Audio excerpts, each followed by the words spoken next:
Money has a way of turning even the most loving families into strangers. I learned this truth on a Tuesday evening, crouched behind the mahogany credenza in my father's study, listening to my parents plot the theft of my future. I hadn't meant to eavesdrop. I'd come to return a borrowed sketchbook to Dad's desk, but their voices stopped me cold.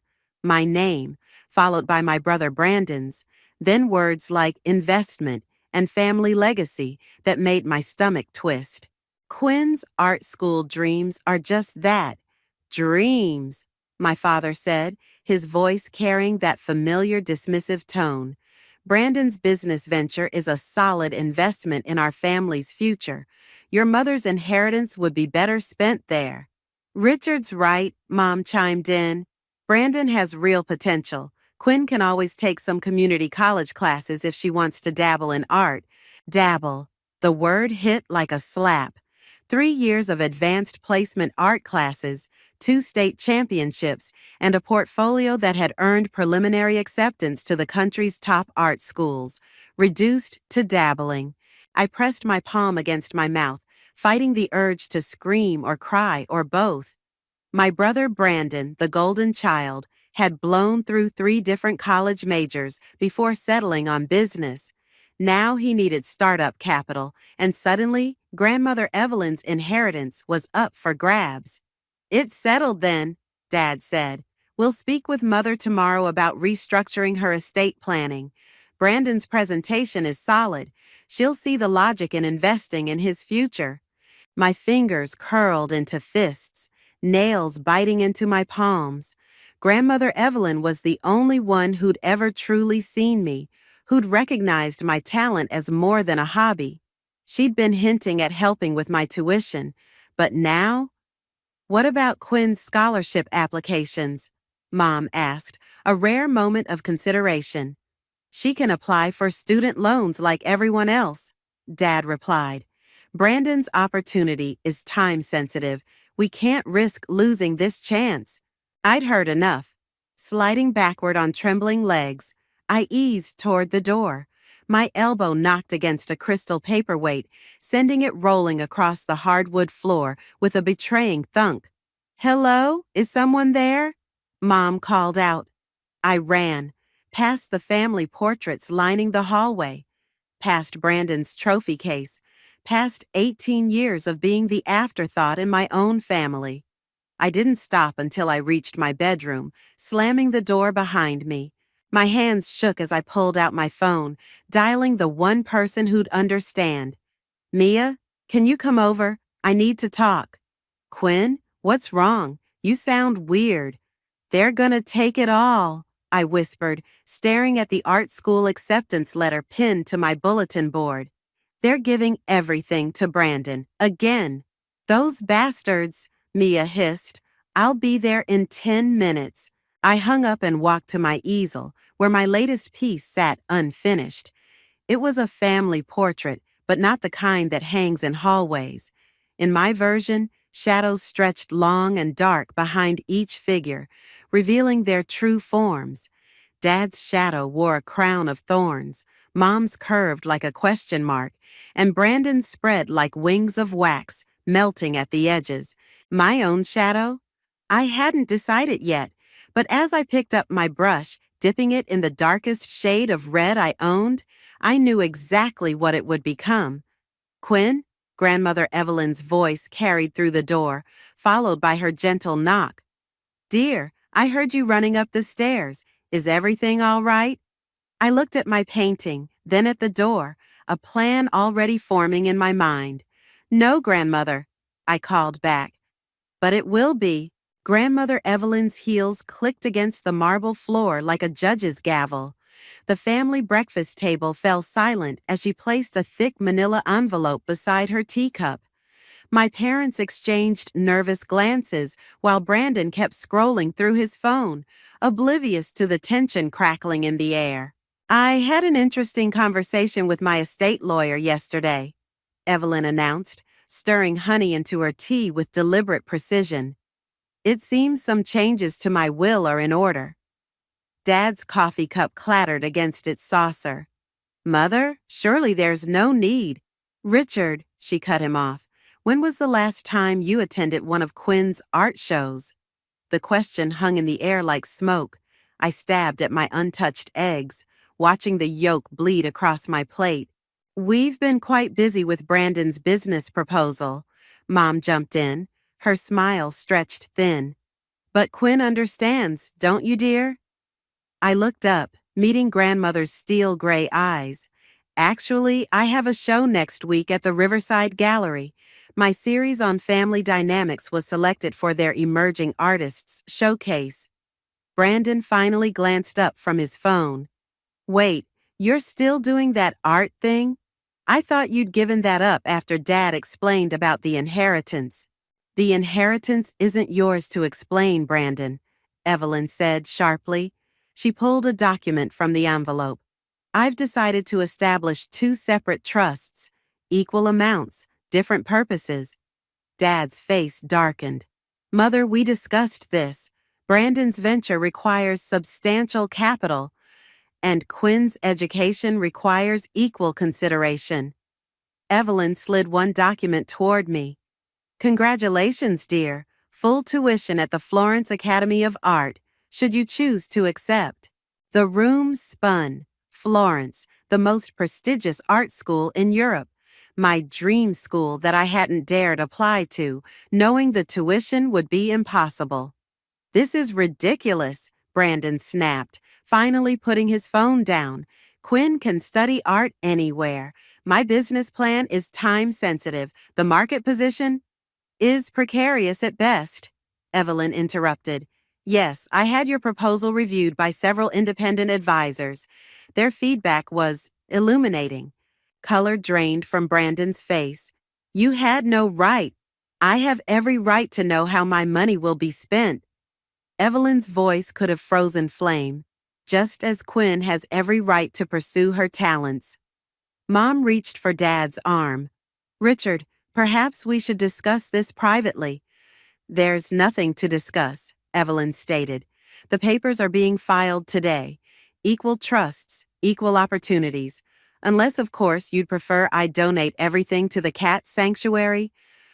I bit back a smile, remembering the ancient Persian that had terrorized Dad throughout his childhood.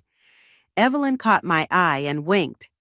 This family meeting is over, Dad announced, standing abruptly. Brandon, we'll strategize alternatives this afternoon. Quinn, congratulations. The word sounded like it hurt him to say it. Later, in Evelyn's garden, I helped her deadhead her prized roses. Why now? I asked. You knew about their plans for days. Timing, my dear. She snipped a withered bloom with surgical precision. Sometimes justice requires proper staging. Speaking of which, what exactly are you showing at this gallery exhibition? I hesitated, thinking of the portraits in my studio, the ones that showed my family's true faces, their shadows twisting into shapes that revealed their secrets. Truth, I finally answered. I'm showing the truth. Dangerous thing, truth, Evelyn mused, especially when wrapped in beauty. The most devastating revelations often come dressed in gold frames, don't they? She handed me a perfect white rose, its petals edged with the faintest hint of red. Your father never understood art's power. He sees paint and canvas, but misses the weapon hidden in plain sight. I twirled the rose between my fingers, watching the colors shift. Grandmother, are you suggesting? I'm suggesting nothing, dear. She smiled, but there was steel behind it. I'm merely appreciating your artistic vision. Now, tell me more about this exhibition. I believe I know several collectors who simply must attend. The rose's thorns pressed against my skin, not quite breaking it. Not yet. The USB drive felt like a live grenade in my hand. I'd found it wedged behind Brandon's desk drawer while searching for a spare charger. What I discovered instead was enough to destroy him. Spreadsheets, bank statements, emails from bookies, the Golden Boy's secret life, documented in neat little folders labeled by date. The most recent showed a debt of $60,000, exactly the amount he'd requested for his business venture. "What are you doing in my room?" I spun around. Brandon stood in the doorway, his usual swagger replaced by something darker. The USB drive slipped from my fingers, clattering against his hardwood floor. "Looking for a charger," I said, but we both knew it was too late. He crossed the room in 3 strides, snatching up the drive. "How much did you see?" "Enough." I met his gaze. "Does Jessica know her engagement ring was paid for with borrowed money?" His hand shot out, gripping my arm. "You don't understand anything about this." "I understand numbers just fine." I twisted free. "What I don't understand is why Mom and Dad are ready to sacrifice my future to fund your gambling addiction. It's not—" He ran a hand through his perfect hair, messing it up for the first time I could remember. "I have it under control. The business plan is solid. Once it takes off—" "There is no business plan, is there?" The realization hit like ice water. "It's all just a cover to pay off your debts." Brandon's face crumpled just for a second before his mask slipped back into place. "You don't get to judge me. You've had it easy, playing with your paints while I carry the weight of this family's expectations." I laughed, sharp and bitter. "Easy? Try being invisible. Try having your dreams dismissed as hobbies while Golden Boy here pisses away his future on poker games. At least I'm trying to fix things." He slammed his fist against the desk. "What are you going to do? Paint a picture about it?" "Actually, yes." I pulled out my phone, snapping photos of the scattered papers before he could stop me. "I think it'll make an excellent addition to my gallery show. I'm calling it House of Cards." The color drained from his face. "You wouldn't dare." "Wouldn't I? You're about to steal my future, Brandon. Why shouldn't I return the favor?" He stepped closer, voice dropping to a whisper. "Quinn, please, if this gets out, it'll destroy everything. Not just for me, for all of us. Think about Mom and Dad." "I am thinking about them. And Grandmother Evelyn, whose money you're trying to steal. And Jessica, who deserves to know what kind of man she's marrying." "I'll tell them myself," he said quickly. "Just give me time. After the trust is settled." "You mean after you've secured your bailout?" I moved toward the door. "You have until tomorrow night. Tell them the truth, or I will." "Quinn?" His voice cracked. For the first time in my life, I heard real fear in it. "I'm your brother." I paused in the doorway, thinking of all the times he'd used that fact against me. All the dreams I'd sacrificed to maintain his spotlight. "Yes, you are. That's why I'm giving you a chance to come clean." I looked back at him, at the perfect facade finally showing its cracks. "But don't mistake it for weakness. I learned from the best how to put family first, remember?" I left him standing there, surrounded by the evidence of his failures. In my studio, I pulled out a fresh canvas and my darkest colors. The painting formed beneath my hands, a house of cards built on shadows, with a golden king teetering at its peak. My phone buzzed with a text from Mia. "Gallery called. They want to know the names of your pieces for the program." I studied the painting, watching the cards begin to fall. "Tell them this one's called The Truth About Brothers," I typed back, "and make sure my family gets front row seats." Sometimes revenge doesn't need to be loud or violent. Sometimes it just needs to be honest. Brandon didn't show up for breakfast. The deadline I'd given him ticked away while Mom fretted over his empty chair, calling and texting with increasing desperation. By noon, his car was still in the driveway, but his room was empty, bed unslept in. I found him at Riverside Park, slouched on our childhood swing set, a bottle of bourbon nestled in the wood chips below. The Golden Boy had tarnished overnight. "You look terrible," I said, taking the swing beside him. "Couldn't sleep." His voice was sandpaper rough. "Kept thinking about what Dad always says." A Matthews never fails. A Matthews never gets caught, I corrected. There's a difference. He laughed, hollow and sharp. Jessica's pregnant. The chains of my swing bit into my palms as I stopped short. What? Found out last week. That's why? He gestured vaguely, encompassing everything. The gambling, the lies, the desperate grab for grandmother's money. Her family has expectations, standards I needed to prove I could provide. By betting everything on red, the words came out harsher than intended. Does she know about any of this? Would you tell someone you loved that you're nothing but a fraud? I studied his profile, seeing past the designer clothes and practiced charm to the scared boy beneath. For the first time, I recognized something of myself in him, that desperate need to be enough. The gallery opening is tonight, I said quietly. Your truth is hanging on those walls, Brandon. If you don't tell them, my art will. He turned, eyes bloodshot but clear. You know what'll happen. Dad will disown me. Jessica's family will destroy any chance I have of starting over. The baby will have an honest father. I cut in. Eventually. My phone buzzed. A text from Mia. The gallery was hanging my pieces. No going back now. Brandon reached for the bourbon, but I kicked it away. Glass clinking across concrete. That's your first problem right there, I said, running from consequences instead of facing them. Like you're so perfect? He sneered. Using your art to get revenge? How's that any better? It's not revenge, I said, standing. It's truth. Something this family forgot about somewhere between your first trophy and Dad's corner office. Quinn, he grabbed my wrist, grip desperate. I'll tell them. Just not like this. Not through your paintings. Give me time to fix things my way.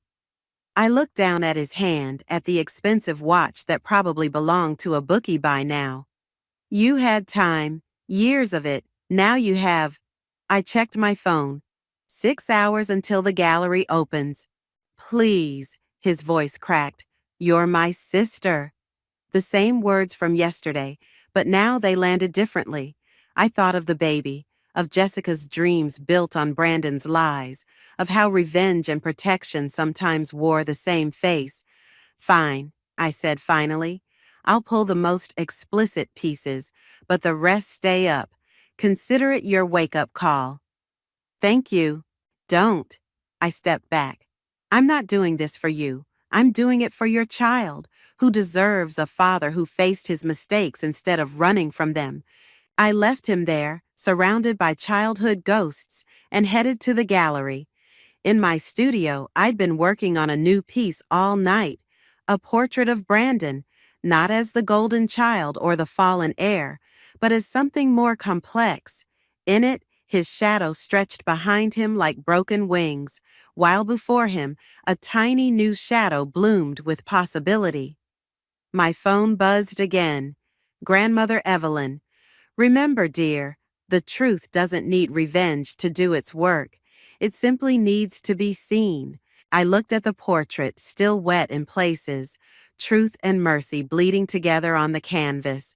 Sometimes the heaviest weight we carry isn't our secrets, but the choice of what to do with them once they're revealed. 6 hours until the gallery opening. 6 hours for Brandon to choose his path. 6 hours for truth to do its work. The gallery hummed with anticipation as I made final adjustments to my exhibition. 2 hours until opening, and Brandon still hadn't shown. My phone buzzed with a text from Jessica. Is he with you? He's not answering my calls. I stared at the message, my finger hovering over the reply button when Mia burst through the gallery doors. Quinn, you need to see this. She thrust her tablet at me, displaying the local news website. My stomach dropped as I read the headline. Matthews Industries announces emergency board meeting amid fraud allegations. Your brother's name isn't mentioned, Mia said quickly, but there's speculation about internal theft and... The gallery door chimed again. Dad strode in, his face carved from stone. Take them down, now. The paintings stay up, I said, my voice steadier than my hands. This isn't a discussion. He moved toward the centerpiece, Brandon's portrait with its shadowed wings. You have no idea what you're about to destroy. Actually, I do. I stepped between him and the painting. $60,000 worth of destruction, give or take a few gambling debts. His face paled. How did you? The same way I know about the company funds he's been embezzling. The words tasted like ash. He's not just gambling with your money anymore, Dad. He's stealing from Matthews Industries. Sir? The gallery owner approached cautiously. We open in less than 2 hours. Is there a problem? Dad straightened his tie, mask sliding back into place. No problem. My daughter and I were just discussing artistic interpretation. Were we? I grabbed my phone, pulling up the photos of Brandon's records, because I thought we were discussing how far you'll go to protect your golden boy while throwing me away.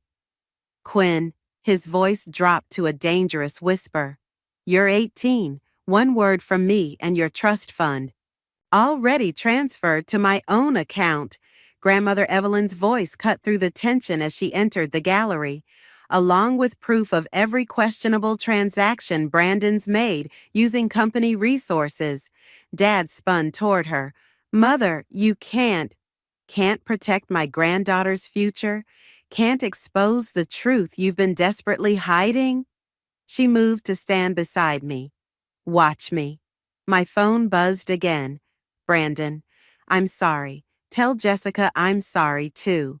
Ice spread through my veins as I typed back, Where are you? 3 dots appeared, disappeared, appeared again. Finally, fixing things my way. Call him, I told Dad, shoving my phone at him. Now. But Brandon wasn't answering. The gallery filled with early arrivals while Dad made frantic calls. Jessica appeared, beautiful in black, her hand unconsciously protecting her stomach. Mia stationed herself at the door, watching for Brandon. The board meeting starts in an hour, Dad said, running his hands through his hair. If he doesn't show up, he won't, I said, understanding finally clicking into place. He's running. Jessica stepped forward, her voice sharp. What do you mean, running? I looked at my family, Dad's crumbling facade, Mom's arriving confusion, Jessica's growing anger, Evelyn's quiet strength. Then at my paintings, each one a truth I'd tried to tell them all along. The exhibition opens in 10 minutes, the gallery owner announced. Quinn, Dad pleaded, think about what this will do to our family. I touched the canvas of Brandon's portrait, where I'd hidden his biggest secret in plain sight, the airline confirmation number painted into the shadow of his wings. Our family was broken long before tonight, I said. I'm just the one who stopped pretending it wasn't. The gallery lights dimmed for the opening, spotlights highlighting each painting like evidence in a trial. Outside, reporters gathered, drawn by rumors of the Matthews Industries scandal.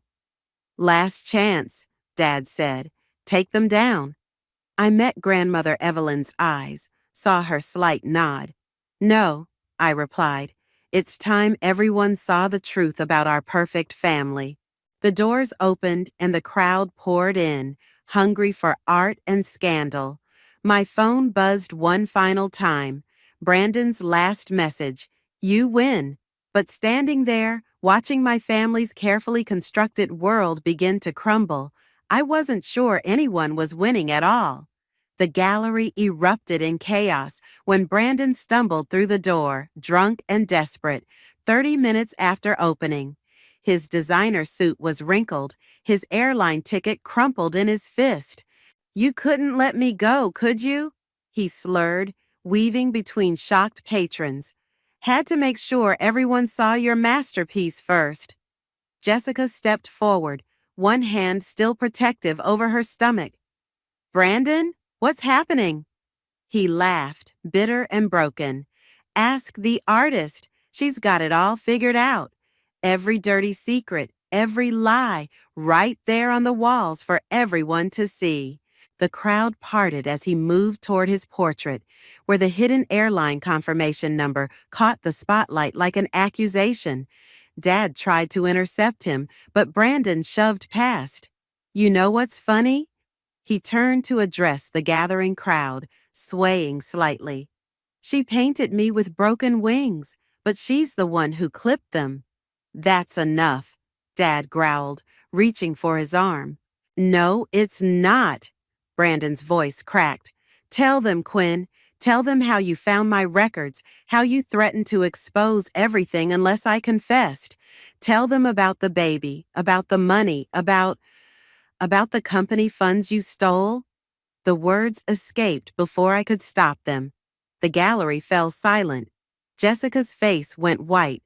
What money? All of it, I said quietly. The gambling debts, the embezzlement, the fake business plan. It's all there in the paintings, if you know where to look. Brandon lunged for the nearest canvas, hands outstretched to tear it down. I stepped between him and the art, but he was faster, stronger. His fingers caught my throat as we both went down. Brandon!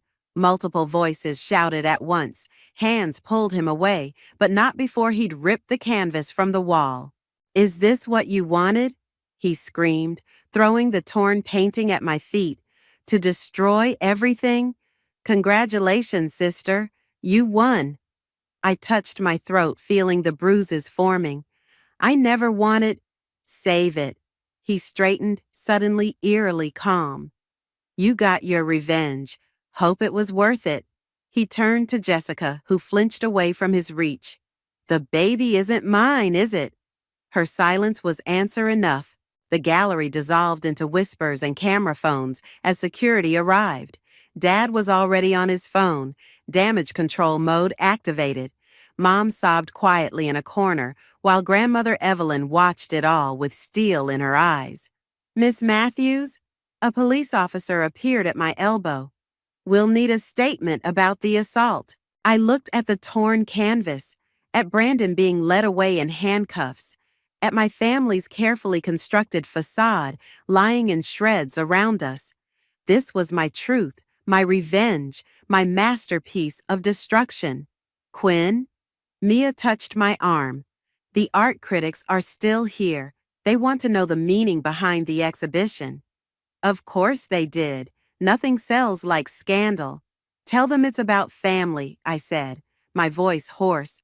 About how we destroy the things we love in the name of protecting them. Jessica approached, her eyes red but clear.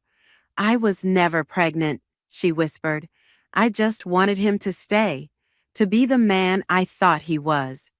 We all did, I replied. She nodded once, then walked away, leaving her engagement ring on top of the torn canvas. Grandmother Evelyn appeared beside me, surveying the wreckage of our family's reputation. Truth is a weapon, dear one. Sometimes it wounds the hand that wields it. I watched as reporters swarmed outside, as Dad tried to salvage what was left of the family name, as Mom finally stopped crying and started really looking at the paintings. I thought I wanted justice, I said, but this feels like something else. It feels like loss, Evelyn replied. The question is, what will you create from it? I picked up the torn canvas, tracing the ragged edges where art and truth had collided. In the destruction, I saw something new emerging, not revenge, not justice, but perhaps a different kind of truth altogether. The gallery lights dimmed, spotlighting the ruins of my family's perfect facade, while outside, the real story was just beginning to unfold. 3 days after the gallery disaster, I found Brandon in Grandmother Evelyn's rose garden, methodically destroying her prized blooms. Each snip of the scissors sent white petals drifting like surrender flags onto the grass. Those are her favorites, I said. Were her favorites. He didn't look up. The board voted this morning. Dad's stepping down. The company's facing an audit. Everything's gone. Snip, another rose fell. But you knew that would happen, didn't you? I knew the truth would come out eventually. He laughed, hollow and sharp. The truth? You want truth? He finally turned, dark circles under his eyes matching the bruises he'd left on my throat. Here's truth. I just spent 2 nights in jail. Jessica's family is suing. Mom hasn't stopped crying. And Dad. He swallowed hard. Dad can't even look at me. Brandon. But you got what you wanted, right? Your art school, your recognition, your revenge. He gestured at the ruined garden. How does it feel, being the family's new golden child? That's not what I... Save it. He raised the scissors again, but I grabbed his wrist. Stop destroying her garden. Why? You destroyed everything else. We grappled for the scissors, feet crushing fallen petals as we struggled. He was stronger, but I was faster, twisting away as the blade sliced air where my face had been. Is this what you really wanted? I demanded, backing away. To hurt me? To hurt grandmother? She's the only one who ever truly loved us both. She chose you. The scissors clattered to the ground as his voice broke. Everyone always chose me except her. She saw through everything, and she chose you. Understanding hit like a physical blow. This was never about the money, was it? Of course it was about the money. But his hands shook as he ran them through his hair. The gambling, the company funds, Jessica's lies, it all spiraled so fast. I just needed one big win to fix everything. And now? Now? He laughed again, but it sounded more like a sob. Now I'm exactly what your paintings showed. A fraud, a failure. The golden boy who turned out to be rust all along. You're my brother, I said quietly. That's all you ever needed to be. Really? Because your art says different. My art shows truth, Brandon. Even the ugly parts. Even the parts that hurt. I picked up one of the fallen roses. But it also shows possibility. Look at your portrait again. Really look. The broken wings aren't just broken. They're changing. He stared at me for a long moment, then at the destruction around us. I can't fix this. No. Grandmother Evelyn's voice came from behind us. We both turned to see her standing on the garden path, surveying her ruined roses with calm eyes. But you can plant new ones. She moved between us, touching the bruises on my neck, then the tears on Brandon's face. The truth has done its work, she said. The question now is, what will you both create from these ashes? Brandon looked at the scissors lying among the fallen petals, then at me. I'm sorry, he whispered, for everything. I know. I held out the rose I'd picked up. Help me replant the garden? He hesitated, then took it. I don't know how. I'll teach you, Evelyn said. Both of you. There's power in creation, in nurturing growth from destruction. Perhaps that's a truth worth painting, Quinn? I looked at my brother, seeing him clearly perhaps for the first time, not as the golden child or the fallen heir, but as someone trying to grow new wings. Yes, I said, I think it is. We spent the rest of the afternoon in the garden, clearing debris and preparing soil for new roses. It wasn't forgiveness, not yet. But it was a beginning, painted in dirt and sweat instead of oils and canvas. Sometimes the truest art comes from what we choose to rebuild. The Florence Academy acceptance letter sat unopened on my easel while I finished the last brushstroke on my new collection. 6 paintings, arranged in a perfect circle. Our family's story told through blooming roses, each one emerging from different kinds of darkness. Dad lingered in my studio doorway, his tie loosened, looking older than I'd ever seen him. The board approved my resignation this morning. I cleaned my brush, taking my time. What will you do? Start over, smaller firm, different name. He stepped inside, studying the paintings. Your mother's talking about teaching again. She used to love it before she decided being the perfect corporate wife was more important. He flinched but nodded. We all lost ourselves somewhere along the way, didn't we? The roses in my paintings answered for me, white blooms tinged with red, thorns that both wounded and protected, shadows that held secrets and possibility. Brandon's therapist thinks art might help, Dad said quietly. With his recovery, he asked if you'd consider. I'm leaving for Florence in 3 weeks. I know. He touched the edge of one canvas where I'd painted a familiar garden path. But maybe when you return, your grandmother's foundation is doing remarkable work with art therapy. I thought of Brandon in Evelyn's garden, learning to nurture instead of destroy, of Mom rediscovering her voice in front of a classroom, of Dad standing in my studio instead of his boardroom, finally seeing the power of creation over control. I'll think about it, I said. The acceptance letter crinkled as I picked it up, but I didn't open it yet. Instead, I gathered my paintings and headed for the garden. Evelyn was there, tending the new roses we'd planted, their stems still fragile, but reaching toward light. Your final collection? She asked, eyeing the canvases. Not exactly. I arranged them in their circle on the garden path. It's a beginning, she smiled, understanding dawning as she saw how each painting flowed into the next, destruction into growth, darkness into light, revenge into healing. And what shall we call this new beginning? Family portraits in rose and thorn, I said, a study in transformation. Brandon appeared at the garden gate, right on time for his daily gardening lesson.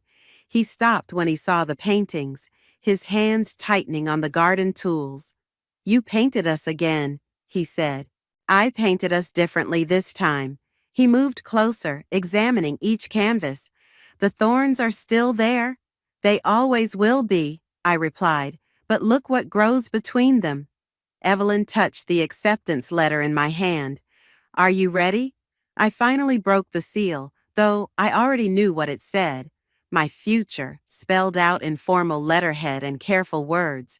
But it wasn't just about Florence anymore, or proving myself, or even escaping my family's shadow.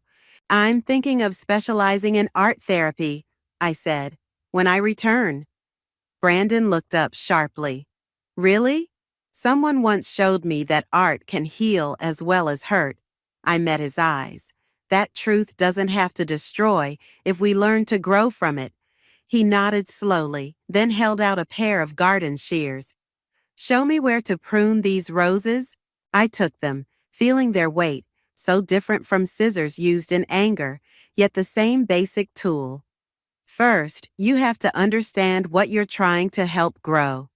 As we worked, I saw Mom watching from the kitchen window, her old teaching materials spread across the table, Dad in his study, drafting plans for his new, smaller firm, Evelyn moving between her beloved roses, tending to old growth and new possibilities alike. My phone buzzed, a message from Mia about the gallery wanting to show my new collection. Well, she asked, ready to show the world your latest truth? I looked at my family, each of us learning to bloom differently in the aftermath of our perfect facade's destruction. Not truth this time, I typed back. Hope. The roses nodded in the evening breeze, their petals catching the last light like promises kept and broken and remade. Some stained with past darkness, others opening pure and new, but all of them finally growing toward something better.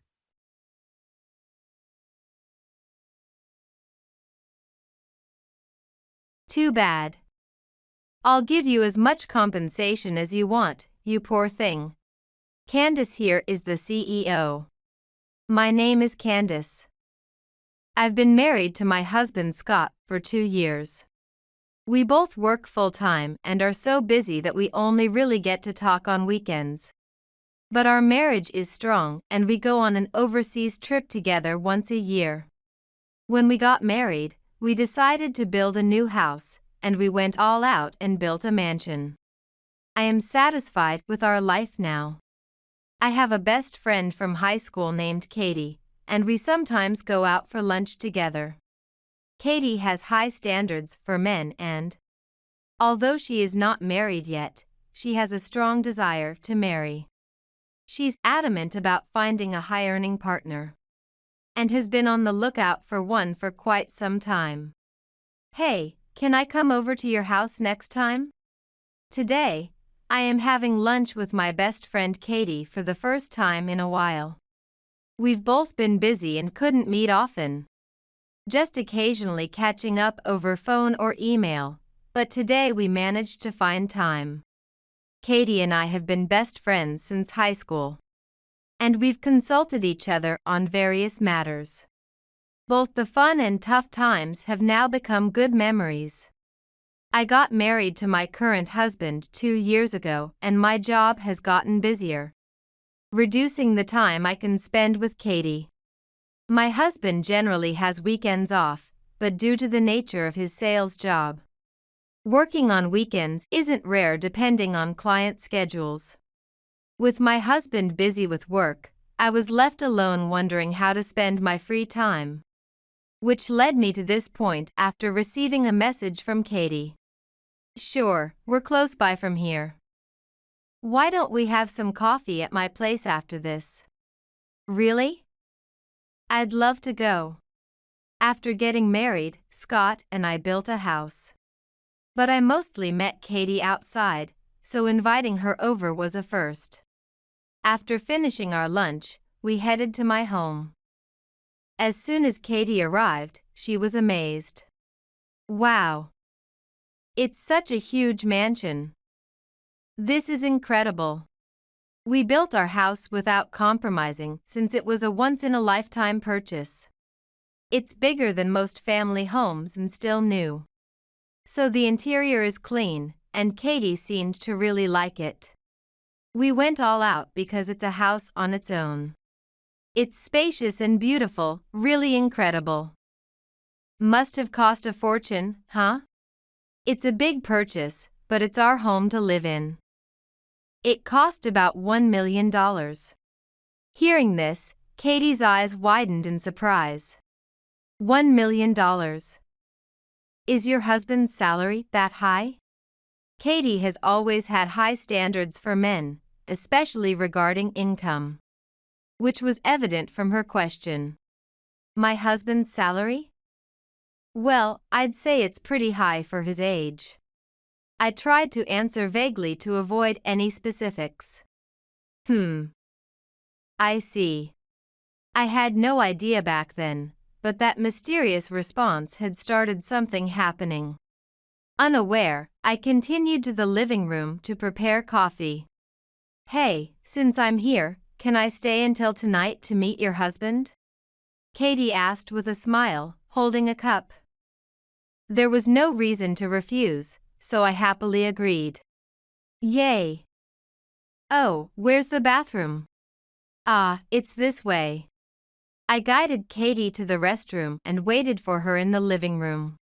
In the meantime, I emailed my husband to let him know Katie was visiting, and we would be having dinner together. After a while, Katie returned holding a bag, which upon closer inspection, turned out to be my bag.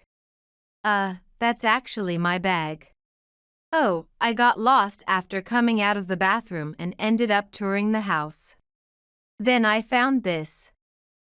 Hey, this brand is super expensive, isn't it? Can I borrow it for a while? There wasn't much distance from the bathroom to the living room, so she must have wanted to look around the house.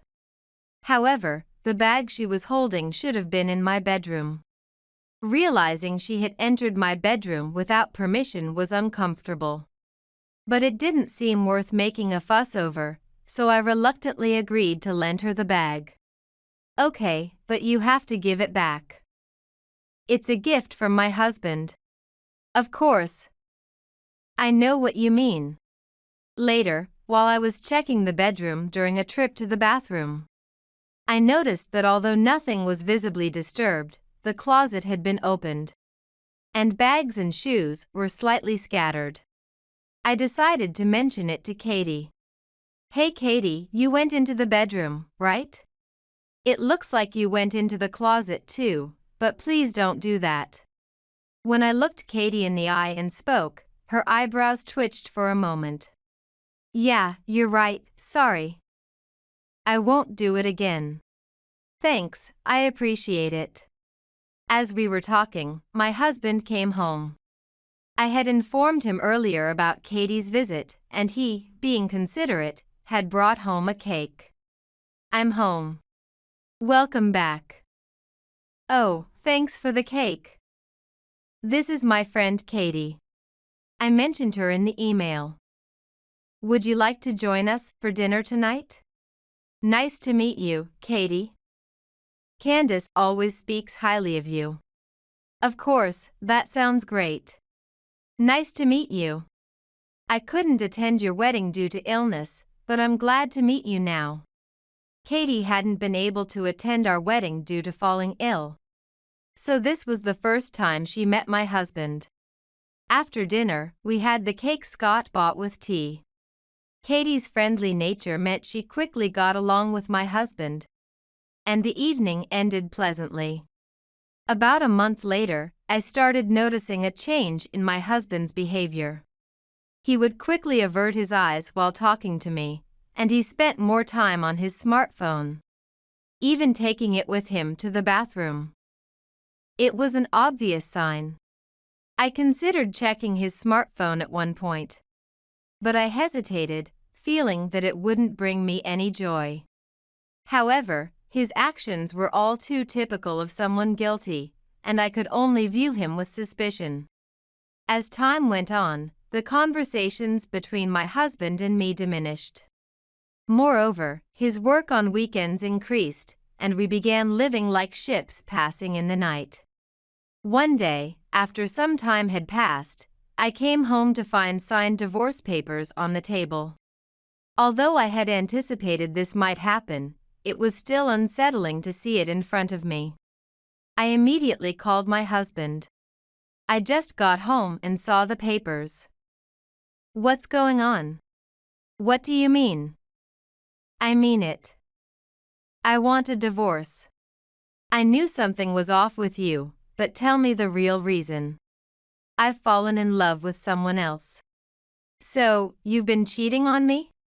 No, this isn't cheating. I've really fallen for her. It might look like cheating to you. Given the situation, it's definitely cheating, isn't it? Does she know you're married? Yeah, she knows, well. My husband hesitated awkwardly. I was about to speak, thinking we needed to discuss this in person, not over the phone, when a familiar voice took over. Hello, Candace? It's me. Katie? Yes, it's Katie. I'm dating Scott now. And I'm thinking about marrying him. Hearing those words felt like a heavy stone dropping in my heart. My heart raced, and an unpleasant emotion seemed to choke me. What? You're thinking of marrying him? But Scott is my husband. I fell in love with Scott the moment I met him at your house. We exchanged numbers, and one thing led to another. What in the world? I mean, what are you thinking? Anger, emptiness, and sadness overwhelmed me. And I couldn't find the voice to accuse her properly. I do feel bad, you know? But it can't be helped. We were meant to be. I have you to thank for meeting him. I'm grateful for that. Katie expressed herself confidently, with no sign of feeling sorry. I could never forgive the betrayal by a friend I had been close to since school and by my husband. You don't feel bad at all. Put Scott back on. Scott said there's nothing left to talk about. Can you just sign the divorce papers and send them quickly? We need to have a proper discussion. There's no way I can agree like this. Tell him to come home. Ah, that's impossible. He's living with me now. There's nothing to talk about, right? You just need to sign the divorce papers. Was Katie trying to provoke me, or did she harbor some resentment? Either way, I felt nothing but distrust and irritation towards her. Just put my husband on the line. My raised voice did not seem to affect Katie, who snorted and replied with a laugh. No matter what you say, it's not happening.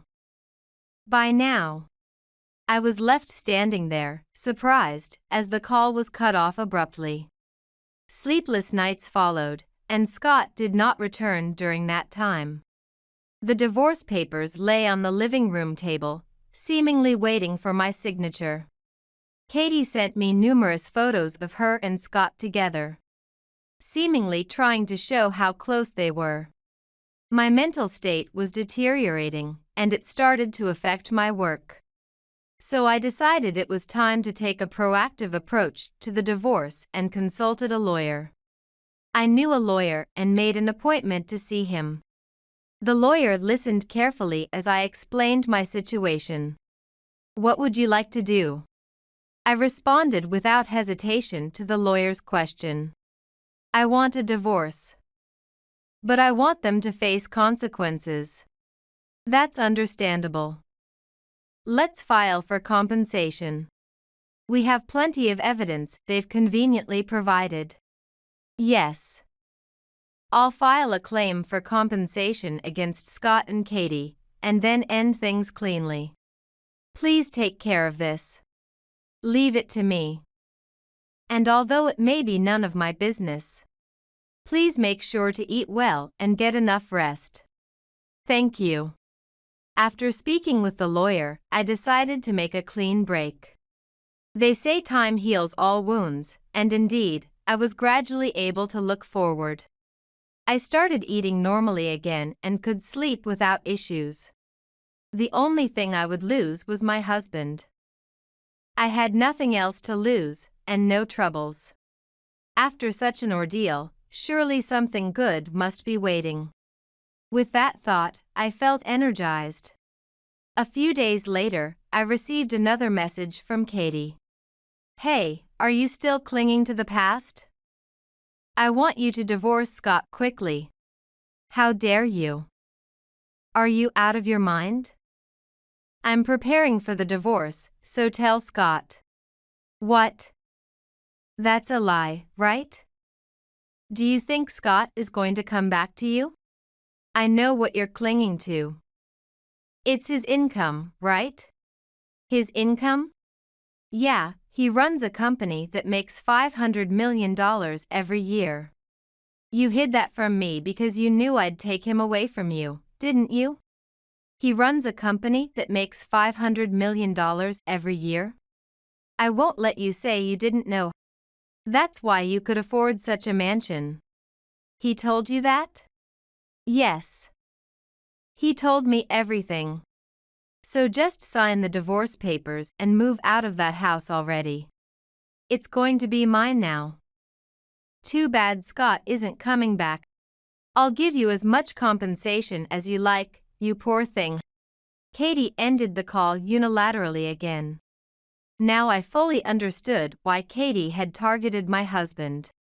This call completely cooled any feelings I had for Scott. And I started thinking about life after divorce. The next day, I felt much clearer, perhaps thanks to Katie in a way. Today, the photos she sent of her and Scott only repulsed me. I shared everything with my lawyer. My health improved, and I managed to recover at work. Normalcy was finally returning. All that was left was to settle things with Scott and Katie. My lawyer acted as my representative and sent them a formal notice. Now, I just had to wait for their response. Their reaction came quickly. Hey! What are you thinking, sending a formal notice to my company? Katie was outraged, her angry voice echoing. Did you seriously think you could annoy me and get away with it? I was just sharing a bit of our happiness with you. It wasn't harassment. No, it was definitely harassment. Oh, right. Please speak to my representative from now on. That's it. Wait, hang on. I hung up the phone then. I could tell she was significantly shaken, which gave me a bit of relief. Calls from Katie continued to come in immediately, but I didn't answer them. Scott also tried to call me, and when he realized I wasn't answering, he sent complaints via email. The content proof sent to my parents' home exposed the affair and resulted in them scolding him. His email was full of selfish content, placing the blame elsewhere while ignoring his own actions. My contempt for my husband grew even more. After returning home, eating dinner, and taking a bath, I went to the bedroom and felt something was off.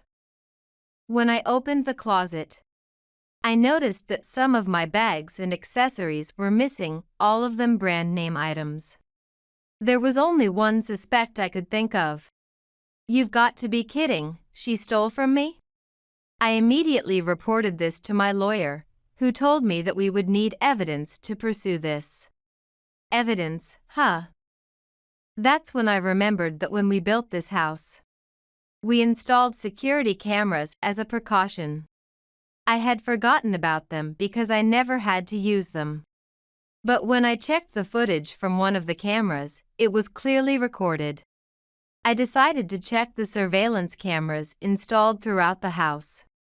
To my astonishment, the footage showed Katie, over several days, stealthily stealing the brand items while I was away.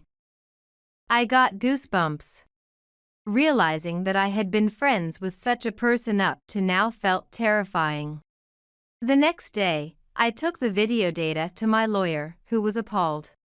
"This person, in a way, it's impressive. She's boldly stealing from someone's house. This will certainly serve as evidence.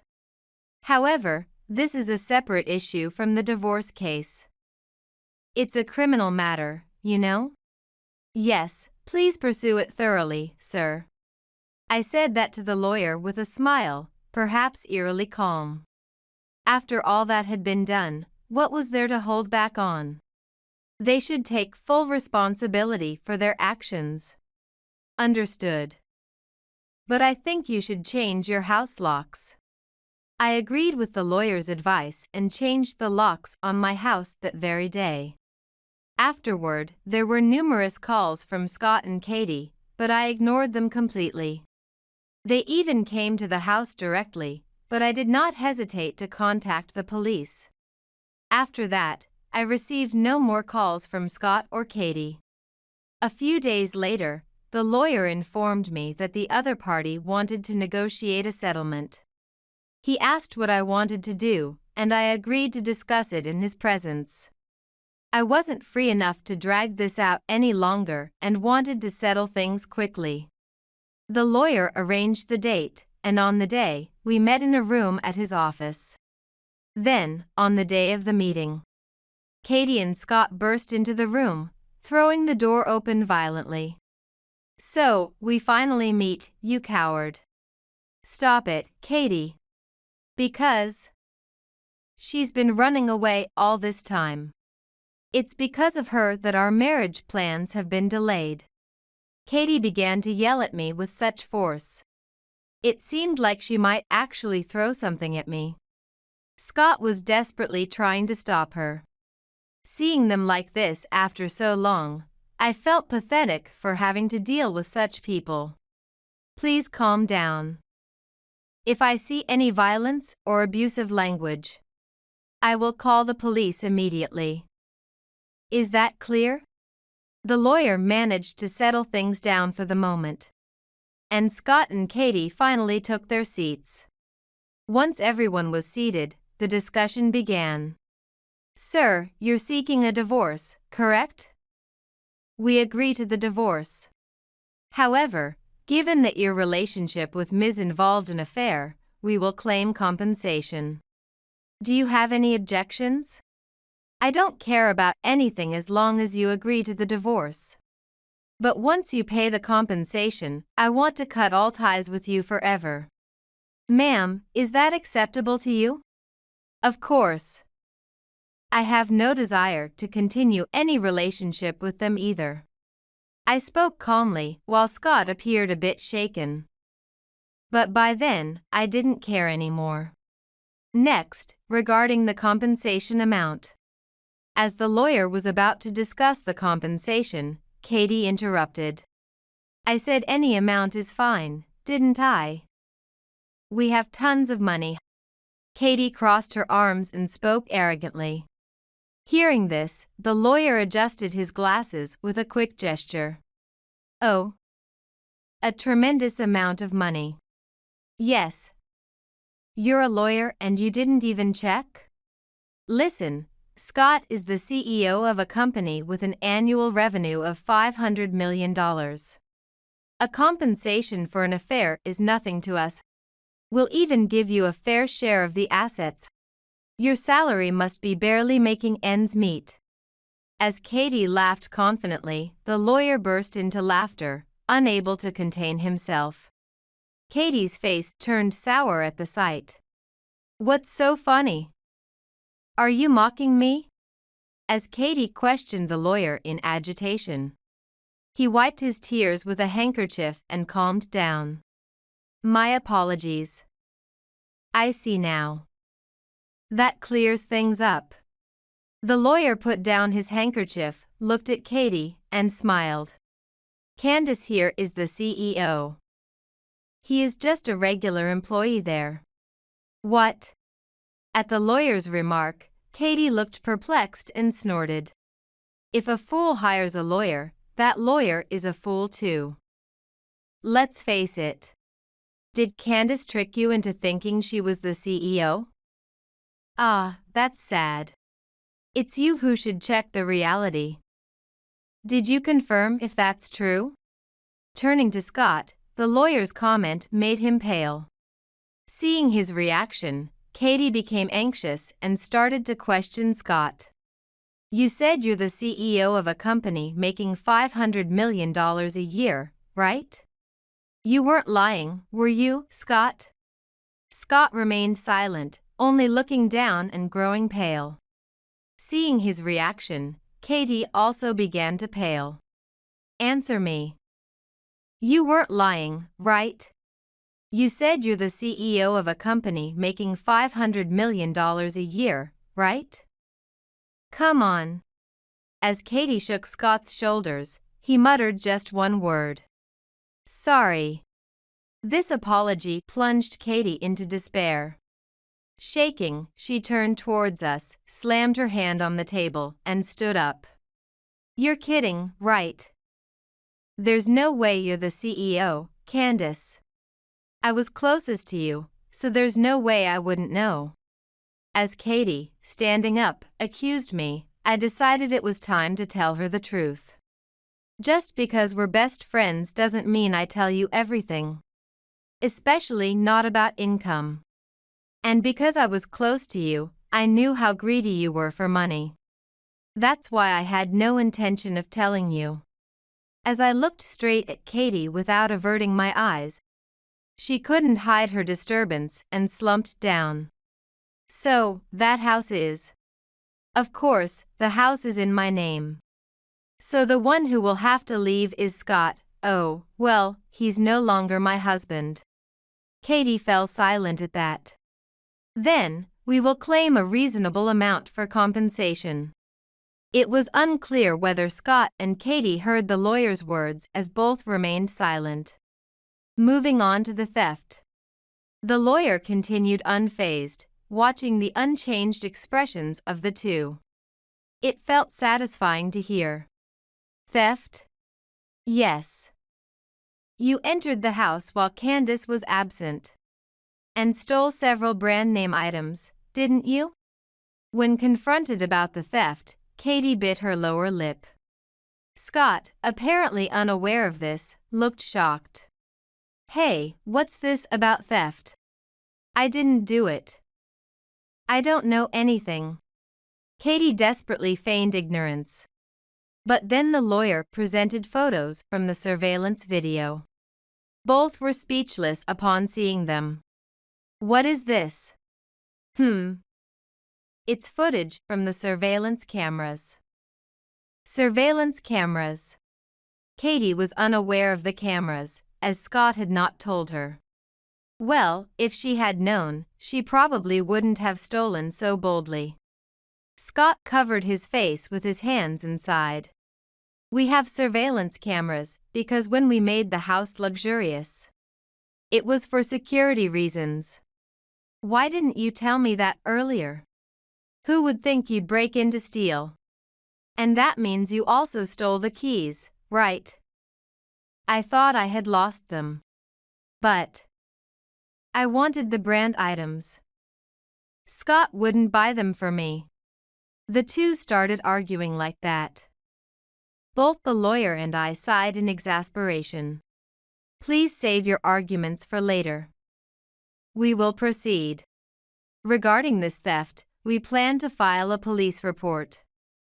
That concludes our discussion. Hearing the word police, Katie visibly panicked. Police? That's too much. It was just borrowing a friend's things.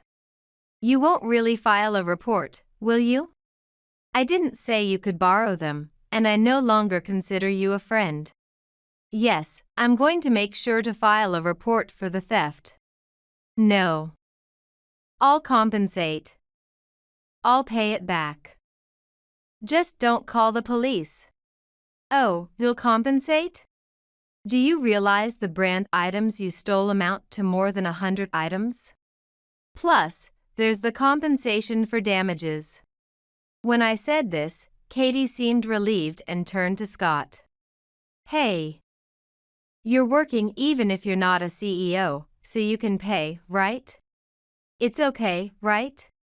Scott just looked down silently at Katie's words. He can't afford to pay.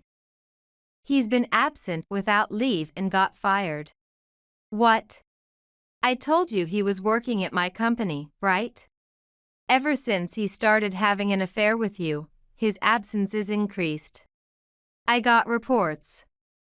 We can't keep such an employee, can we? No.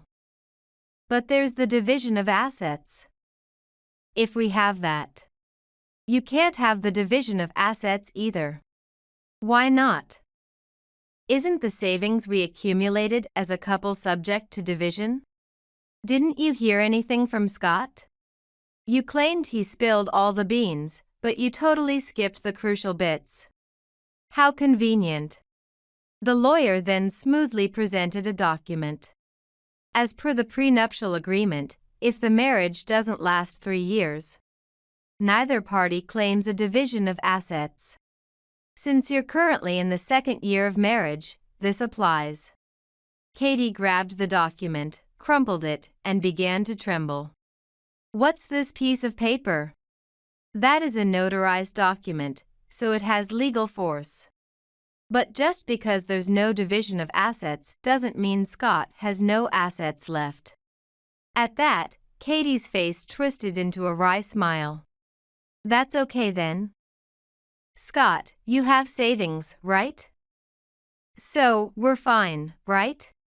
The Katie who was hanging on to Scott didn't look like the friend I once knew. There's none left. Because you kept spending it, Katie, there's no savings. As Scott said this, Katie collapsed to the floor.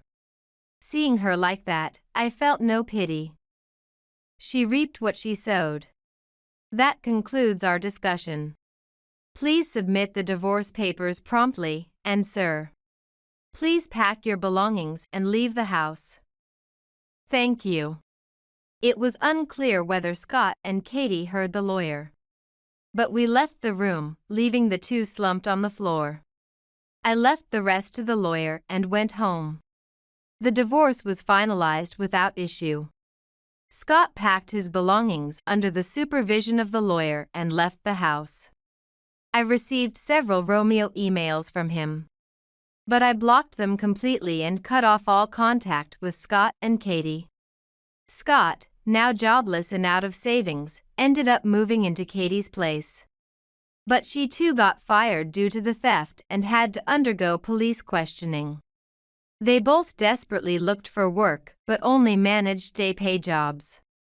With immediate cash but poor at saving. Katie couldn't stop her spending habits and ended up getting evicted due to unpaid rent. Their plight became known to their families, and both were disowned by their parents. Unable to return home and paying off the compensation. While living in a shabby apartment with shared toilets and no bath. I heard from classmates living nearby that they sometimes see them at a local public bath. Looking completely different, worn-out clothes and all. As for me, work is going well, and I've joined a social tennis club as a new hobby. I enjoy keeping fit and improving myself. 6 months after the incident, I took a solo trip abroad and met a wonderful man. I'm currently dating him. I can't just erase the past. But it shaped me into the person I am today, and maybe that's why I'm truly happy now.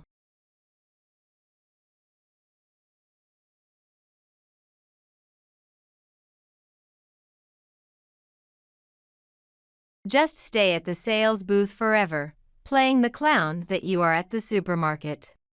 My husband said something awful like that. A woman proudly claimed, "I have stolen a husband making $100,000 a year." No joke. I have 2 children to protect.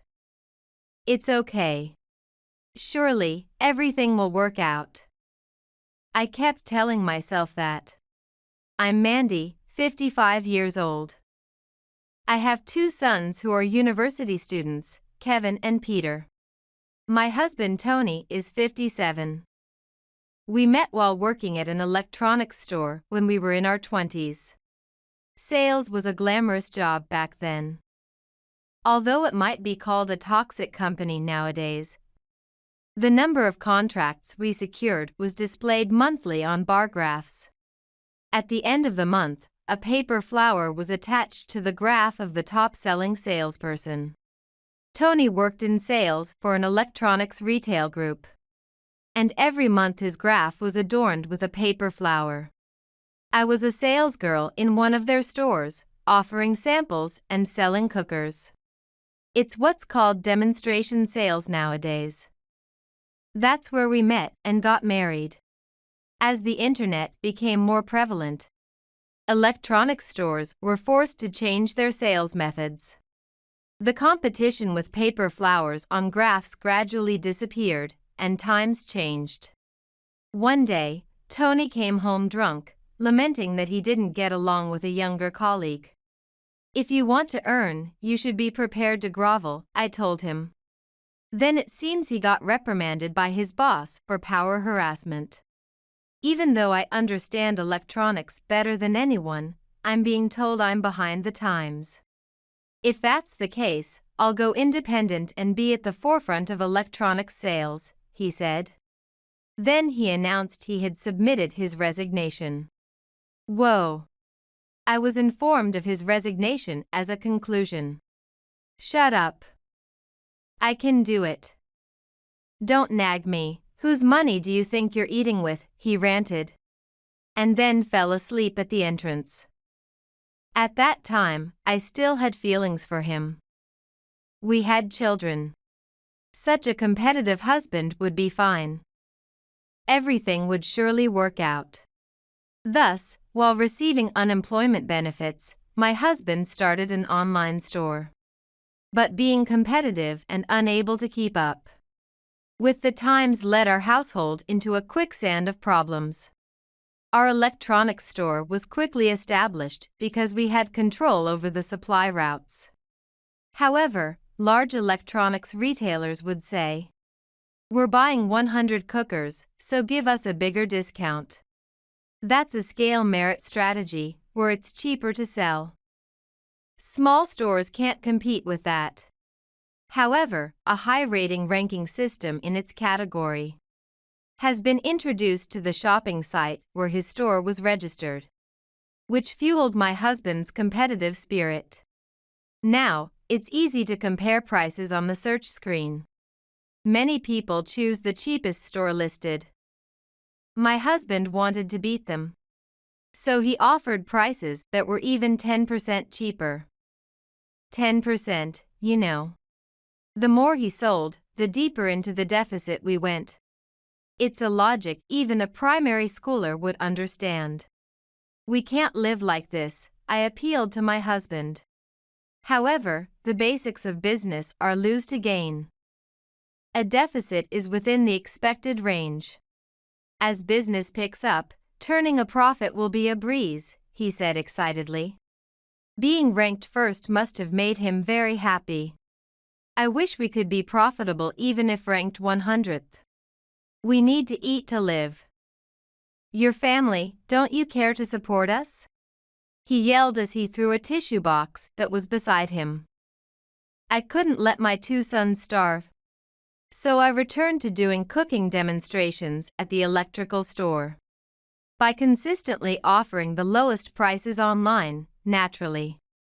More posts like "it was nice to buy it cheaply" appeared in the reviews. Meanwhile, I took care of the packaging and administrative tasks to save on labor costs. Nights were for packaging and paperwork, days for demo sales. The more I sold, the more I wore myself out. My savings and my health dwindled. During this time, it became clear that something had changed about my husband. I'm going out for purchasing negotiations. The days he went out for purchasing negotiations increased. He had been buying suits online until then, but he started saying, I need to wear something nice for negotiations now that I'm ranked number 1. And he bought women's bags, claiming they were gifts. Hey, Mom, I've been quiet until now, but... Finally, my eldest son, Kevin, voiced what he had been suspecting. It's about Dad. There's no way these are purchasing negotiations, right? My younger son, Peter, also said, a bag as a gift? I've never heard of such a thing. I stopped wrapping the cooker in my hands. Before I could answer Kevin's question, tears fell onto the bubble wrap. Before I could even voice it, things I thought I shouldn't even consider were being brought up by my sons. And I couldn't deny them anymore. The next day, I hesitantly brought it up with my husband. Hey, you've been on a lot of business trips lately. Well, are they really business trips? Then he easily admitted to cheating. I've got a girlfriend in the city, he said. Got one, like. He said it as if it were as simple as getting a sty. You know, I'm the president, and we're ranked number 1 in online reviews. Of course, I'd get a girlfriend or 2. She's a vibrant woman in her 20s, and she knew my company. Well, we are number 1 in our category after all. Being number 1 brings certain types of women. This man still has his head full of bar graphs. In other words, he's hopeless. He still thinks he's adorned with paper flowers. And he's unapologetic. We've been together for 20 years, with 2 children who have grown up with us. And you haven't said a word about the trouble you're causing us. I managed to say in a trembling voice. But my husband didn't care. Huh? When do you think we got married? It's been 20 years since then. Times have changed. It's no longer an era where you walk around to make sales. And the same goes for women. 20 years ago, I was a man who could only embrace a demonstration sales clown like you, but now it's different. Now, I'm the president of a company with a number 1 review. The upgraded me, of course, upgrades the women too, you clown, he said. Then he threw an orange at me. Just stay at the sales booth forever, playing the clown that you are. Kevin, you were right. I told my eldest son. I thought so. Kevin put down the packaging material for the cooker. I'll stick with you, Mom. Luckily, I'm living at home, so I'll work part-time and bring in some money. Me too. Peter also put down the duct tape. By this time, we were all doing the packaging work together. Thank you, really thank you. But you guys should focus on your studies. So I'll increase my hours doing demonstration sales and work hard. So, I'm really sorry for being so inadequate. I could only apologize, but both my sons patted my shoulder. It's okay. You always said during your demo sales, this one thing will make everything work out. Divorcing will surely make everything work out, Kevin encouraged me. That's right. From now on, I will support these children on my own. The words I told the customers, everything will work out. If I don't make it happen, I'll become a liar. I will make sure that my life and my children's lives will surely work out. That mistaken guy, thinking he's at the forefront despite being outdated, just you watch. When I signed the divorce papers, I said, I'll take the appropriate alimony. That's considered in my future prospects, and it's a parting gift for moving to the next stage. The old stage needs to be reset, he said, so I got custody as well. Since the packaging materials for the online store were still at our house, his girlfriend came to pick them up after our divorce. It was my first time seeing her. But she indeed looked beautiful and wore strong perfume. If someone called her a city girl, it would make sense. With lips like beautiful flowers, she fluttered her eyelashes and said, Sorry, I took your husband who earns $100,000. Saying sorry without feeling sorry. Peter almost lunged at her, but Kevin stopped him. The documents are heavy, so I'll carry them to your car. Kevin said, perhaps as a final act of kindness to that woman. When Kevin finished loading the car, I decided to say just one thing to that woman and headed to her car. It wasn't out of spite. I wanted to make a clean break with a final word. I tapped on the driver's window as she was about to put on flashy blue sunglasses. What? Is there still something else? The woman asked as she rolled down the window halfway. I could smell the musk as the perfume air leaked out. Before the scent disappeared, I left her with one last remark. Indeed, he is a man of $100,000. But, you see, it's not his salary, but his debt. What? The woman looked puzzled. I didn't answer her and walked away from the car as the scent of musk faded away.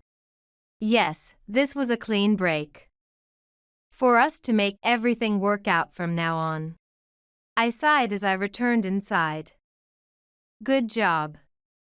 Let's change our mindset, Peter patted my shoulder. Right. That's it, isn't it? We're freed from the $100,000 in debt. Kevin said deeply. That's right. I nodded slowly.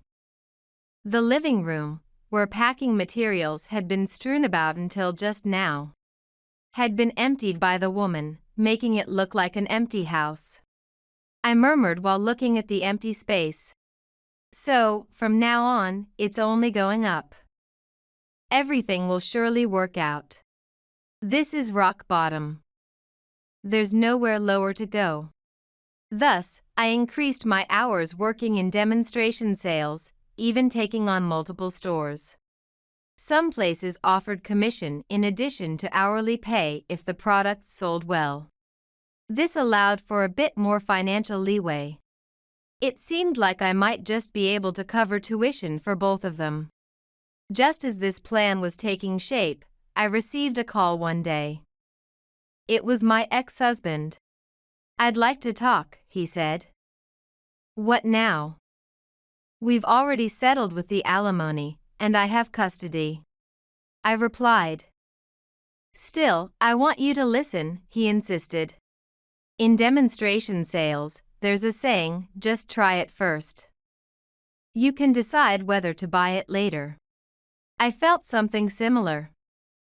I really didn't want to hear what my husband had to say. However, my sons told me, "Mom, you must have something you want to say too. We'll be with you." After hanging up the phone, Kevin added, "Mom, you don't have to worry about anything. Surely, everything will work out." It felt as if he knew what the discussion would entail, and his prediction would prove correct. That weekend, we held a meeting at our house with 5 people. My ex-husband and that woman came. Right off the bat, my ex-husband begged, "I can't manage anymore, I want you to come back." But the woman beside him snapped back, "Why are you acting all pitiful as if you're the victim?" I was deceived. "I'm the victim here. Please let me return this defective product. It's been faulty from the start."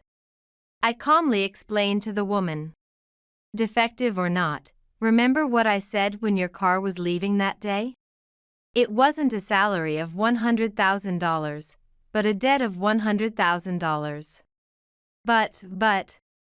She opened a website on her phone and pointed at it. "It's ranked number 1, isn't it? It's the sales volume. As you see, the selling prices are all wrong. It's not just about bracing for a deficit, but it's a continuous loss." Once I revealed the trick, the woman was astounded. This is exactly what they mean by a business going under. However, my ex-husband suddenly yelled at the woman next to him, "Shut up. Thanks to that, we're number 1 in sales volume. If this were the old company, we'd be breaking through the top of the bar graph. And I'd get a paper flower at the end of the month." Even though she was yelled at, the woman was not intimidated. Perhaps she thought if she lost her nerve now, she would be stuck with what was being pushed onto her. She retorted to my ex-husband, "I don't know any of those old era stories." My children and I exchanged glances. Indeed, his mind was still stuck in the era of bar graphs and paper flowers. So much for saying that, it's not just my fault.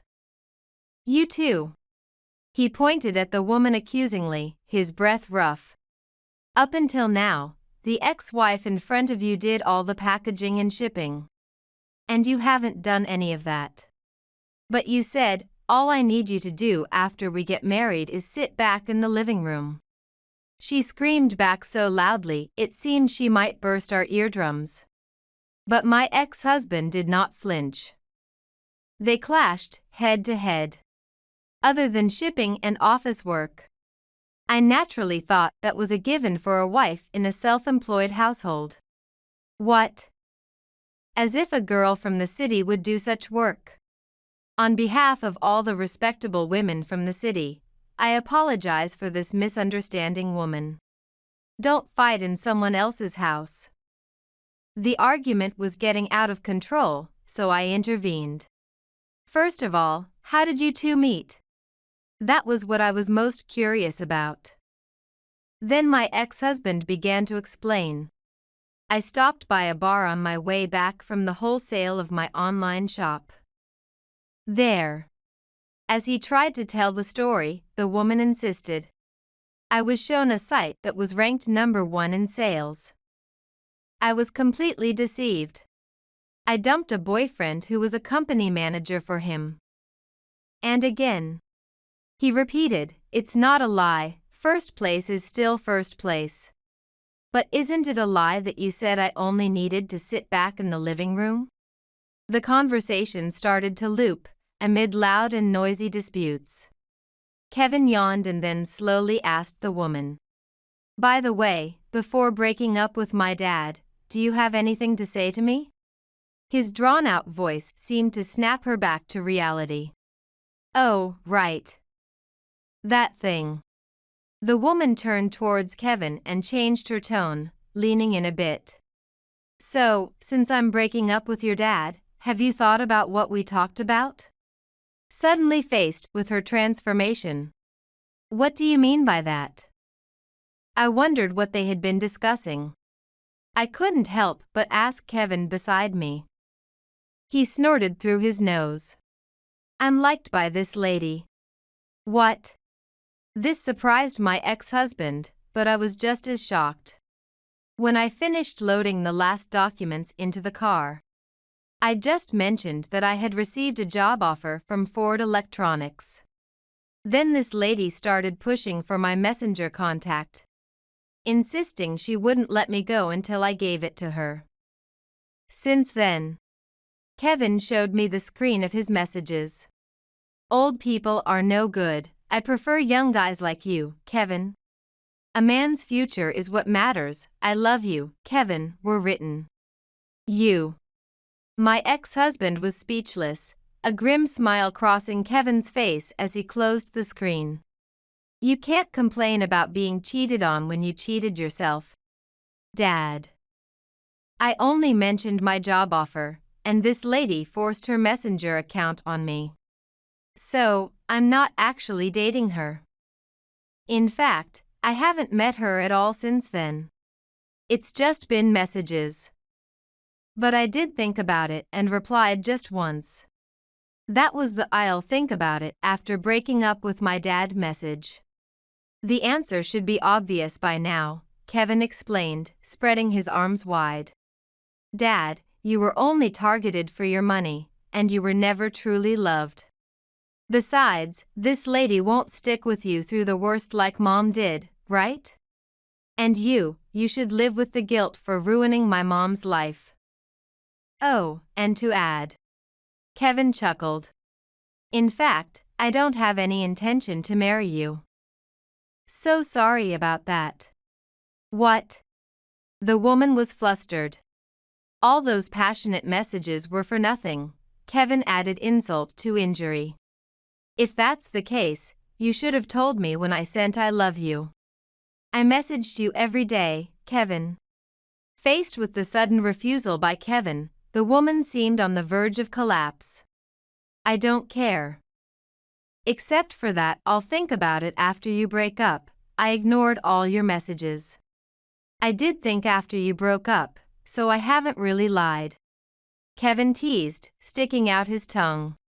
Now, as the showdown of lovelessness from my ex-husband and the lament of lack of money from the woman became repetitive. They both started seeking salvation from us. I've realized I need your support. Even if it's just the administrative work and packaging. Even if we are in pre-profit loss, I can't live without you. My ex-husband broke down and pleaded with me. The woman said, clinging to Kevin. Actually, I like younger men. Look, even if you don't marry me, can I be your girlfriend? I pushed my ex-husband away, saying, I've increased my days in demonstration sales, and with the commission, I'm earning quite well now. There's no reason to support you anymore. Kevin dismissed the woman. How should I feel anything for someone who set a honey trap for my family? What you're feeling now is what Mom felt that day. But, unlike you, she wasn't trying to take someone else's man.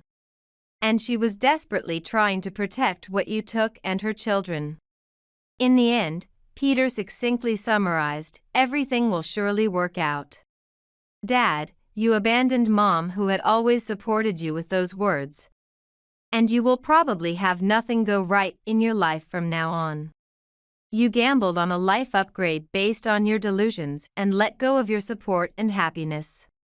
My ex-husband was summarily described by his own son in 3 sentences. A few weeks later, his online site closed down. That closure meant it had failed. Your dad and I have broken up. I'm really alone now, help me. Was the last message from the woman to Kevin, who showed me the screen and blocked her right in front of me. Here. This dish is for those who say they can't cook or hate cooking. Just use this, and look. You can make this dish in no time by pressing this button. And of course, it doesn't make your stove dirty. Stove cleaning is tough, isn't it? I raised my voice. With this one, everything will be all right. My gaze wasn't on the crowd but on the TV cameras. My demonstration sales had gradually become famous. And I had started appearing on a TV shopping segment. Naturally, my income had doubled since I started working. And both Kevin and Peter were doing well in their careers. Truly, everything was going to be all right. Well done. The director praised me. It must be tough keeping such high energy to promote the product, he said, handing me a juice. Thank you, but I might have been called a clown by my ex-husband. That's not true. It's like watching a show every time. It's quite moving to see such a performance each time, he remarked. Everything will work out, that's a wonderful phrase, the director said, sipping his juice and taking a breather. Yes, it's a phrase I've always reminded myself of. I laughed in response. Yes, if you wish for it, everything will surely work out.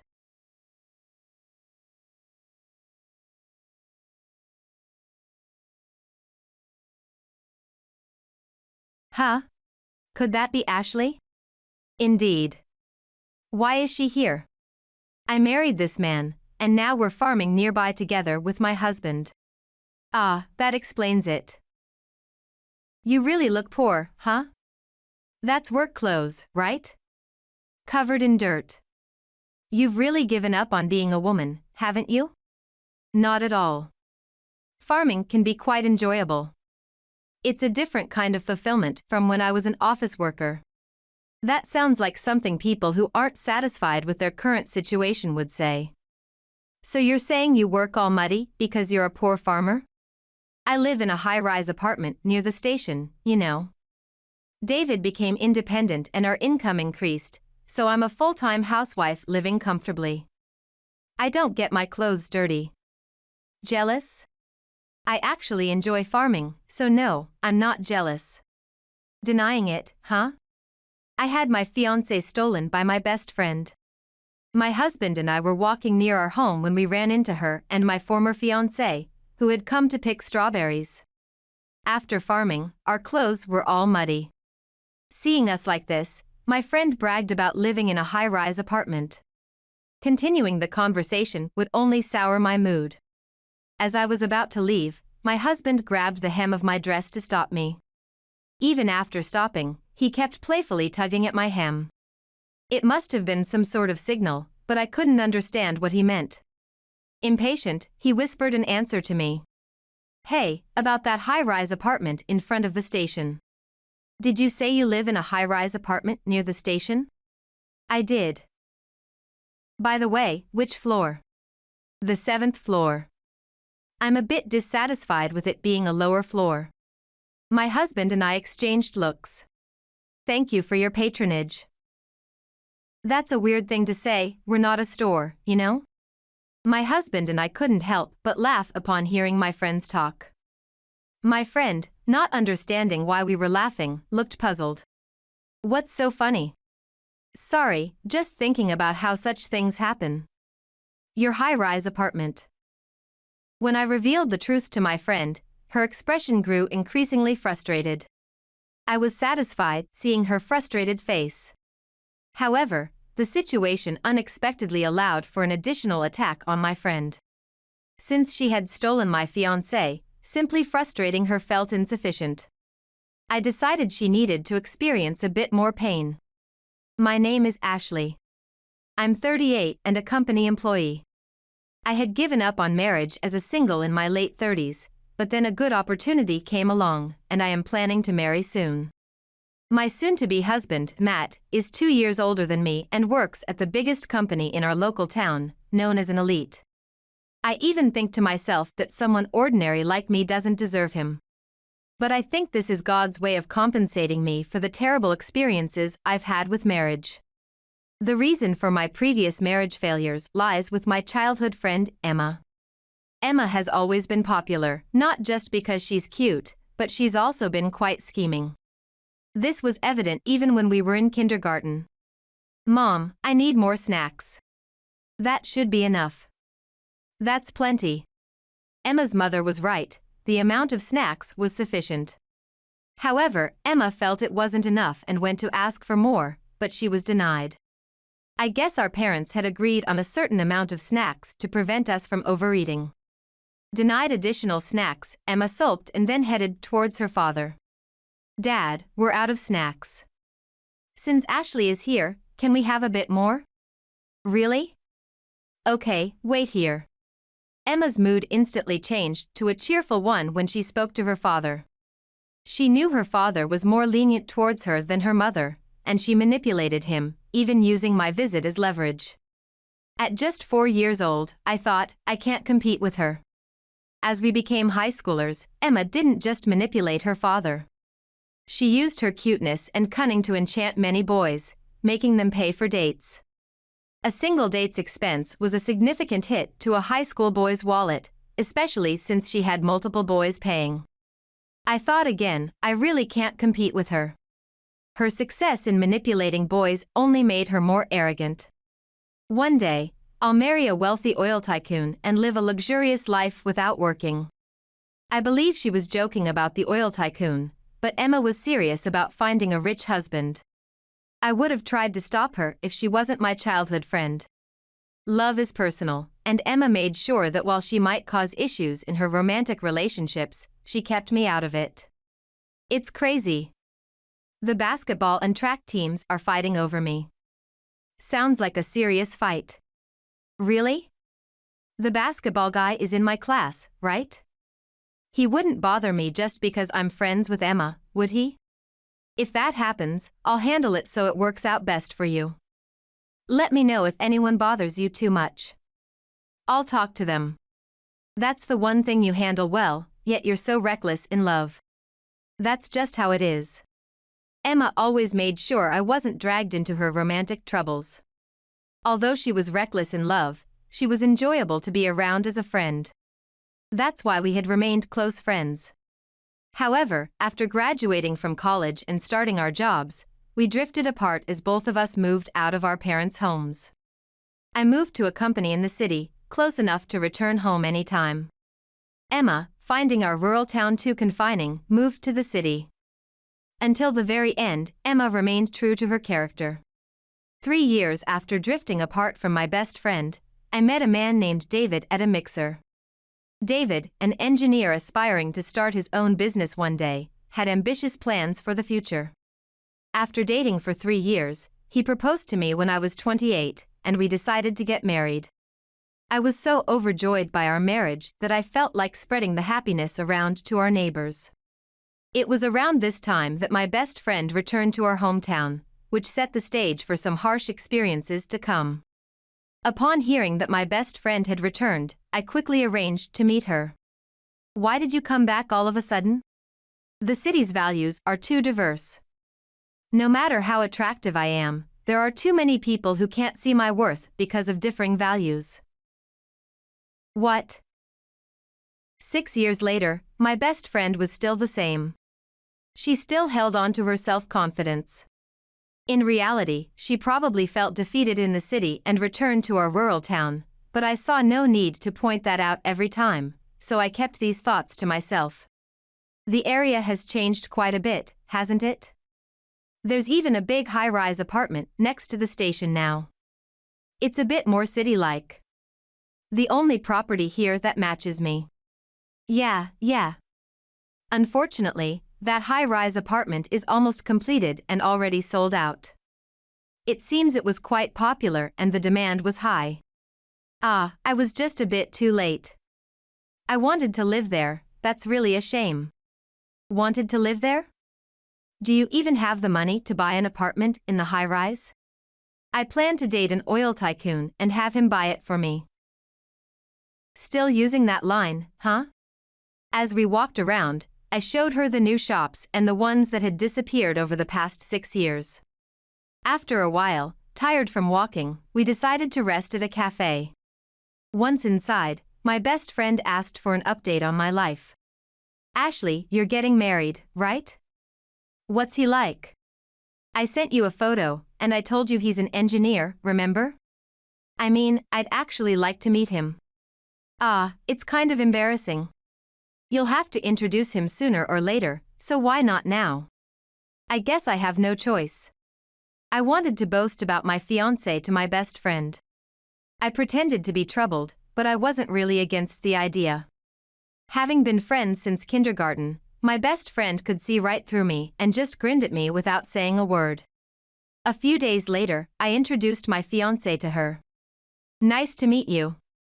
You're Emma, right? I've heard a lot about you from Ashley. I've heard a lot about you from Ashley too, David. Thanks to my best friend's strong social skills, they hit it off right away. It seemed like I could invite my best friend over after we were married. I was happy and imagined a fun future. However, after introducing my fiancé to my best friend, his behavior noticeably changed. I sensed the unpleasant atmosphere but tried to convince myself it couldn't be true. Despite my hopes, my fiancé's behavior worsened. He began to refuse to see me and ignored my messages. Eventually, he dropped a bombshell. Maybe we should call off the wedding? Why? We've already introduced each other to our parents and we're about to start planning the ceremony in earnest. That's why it's before the preparations get serious. It'll be harder to call it off the further we go. He unilaterally broke off our engagement. I had no proof, but from the timing and circumstances, I knew the reason. You're planning to be with Emma, aren't you? Yeah, sorry. His apology felt cruel. My best friend had crossed the lines she used to respect in our youth. David, being an engineer with a slightly higher income than his peers and aiming to start his own business, must have seemed like a promising partner to her. My best friend had stolen my fiancé. For a master of love like her, taking away the fiancé of someone like me, who she knew inside out, must have been easy. In my imagination, she mockingly laughed at me. More than sadness or regret, anger was the strongest emotion, and it spilled out of me. Do whatever you want. I hope you two are happy together. That was the end of my relationship with my best friend and my fiancé. When her parents found out what happened, they were furious and kicked her out. However, with a promising former fiancé by her side, she left her family home as if she were just going on a long trip. Her parents later apologized to me. Ashley, I'm really sorry. We never imagined she would do something like this. We won't let her step foot in our house again. We're truly sorry. Please don't apologize. I never thought Emma would do something like this either. I was incredibly angry at my best friend, but her parents had done nothing wrong. I told them not to worry about it, as I considered my best friend and former fiancé to be non-existent from the start. After the broken engagement, I thought I would never date or marry again. But 7 years later, through an acquaintance, I met my husband Matt. He worked at the most prominent and well-known company in the city, regarded as an elite by those around us. By some mistake of the gods, Matt approached me. His sincere demeanor made me reconsider marriage and love. Matt and I started dating, and 3 years later, he proposed. I felt undeserving of someone like him, but I believed this was God's way of compensating me for my past hardships, so I accepted without hesitation. Now, we are busy preparing for our wedding. I never thought I would get married at 38. Overwhelmed with happiness and excitement about the wedding, Matt brought up a significant discussion just before our marriage. I'm thinking about quitting my job. Why? We're about to get married, aren't we? Well, it seems my father isn't doing well, and he wants me to come back home to take over the business. He's not in critical condition right now, but he thinks it's better if I learn the business while he's still healthy. Isn't your family's business farming? Didn't you join your current company because you didn't want to farm? That's true, but I'm just tired of it. Our company is large and there are all these factional disputes and competition for promotions. I'm sick of it. And with my dad asking me to come back, it feels like too good of a timing, like God is telling me to go back and farm. Others might scoff at the notion of divine intervention, but I've had my own experiences of God's support. Maybe God really is telling Matt to return home. Regardless of divine will, if Matt continues in his current job, it might harm his mental health, and if he wants to return home, it might be for the best. Okay. We'll need to rethink all our plans after the wedding. You'll be handling all the tedious paperwork and procedures, so be prepared. Got it. I'll do my best. Matt quit his job, and we began our married life in a vacant house near his parents' place. Since Matt decided to take up farming, I quit my job to help him with his work. His parents' farm is in the city. Though it's in the city, it's a 30-minute drive up the mountains from town, right on the border of the next prefecture. A 10-minute walk can take you into the next county, and the landscape is completely rural with sprawling farmlands. I had some reservations about moving to what seemed like a close-knit rural community, but those fears were unfounded around Matt's family home. If there's anything you don't know, just ask. Also, there are things about younger people I might not understand, so feel free to point them out if something bothers you. We were planning to live in the town after getting married, weren't we?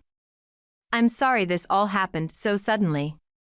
If there's anything I can do, just let me know. My worries were put to rest on the first day after moving. Additionally, the locals, grateful for the addition of younger people, welcomed us warmly.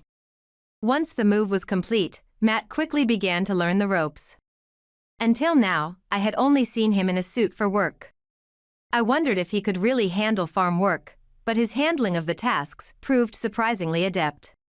Considering he had helped with farm work until he moved out, it wasn't strange that he was skilled. If anything, I was the one who needed to work hard to catch up. I psyched myself up for the challenge.